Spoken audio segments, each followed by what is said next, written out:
მოდიოდი, ესე იგი ესეთი ნიუსი რაღაც საიტზე ვნახე, ესე იგი TikTok-ზე ქურდული სამყაროს მიმართ უარყოფითი კომენტარისთვის არასრულწლოვანი სემესო 15-მდე პირმაო ფიზიკურად გაუსწორდაო. აი ხა ბოლო ერთი კვირის კრიმინალური ქრონიკა 18 წლის ბიჭი ბარში სასტიკად მოკლეს TV იმედის თანამშრომელი რო ამბობდნენ რომ რაღაცას ვერ გაუძლო ის მართლა ნაძირალა ხალხი დილას რა ვნახე მე მართლა მეგონა რომ ამ ადამიანს რაღაცა ებრძოდა დაავადებას და არ ვიცოდი ებრძოდა დაავადებას და ნუ ალბათ ჯანმრთელობა არ შეუწყო ხელი არა და გამოიყვანა რამდენიმე ადამიანმა სასტიკად სემეს ტვინის შეშუპება და ადამიანი ახალგაზრდა ბიჭი მოკვდა მიწაში ჩადეს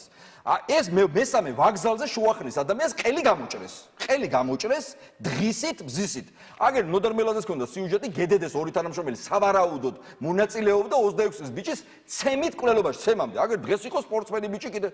ინგა რაზე ვლაპარაკობთ მკვლელობა ყაჩაღობა ქურდობა კორუფცია ფულის მოპარვა და ამათი დღის წესრიგი წოლუკიანმა დაიბარა ის და არ მივიდა და ეხლა საგანგებოდ არის ეს დღის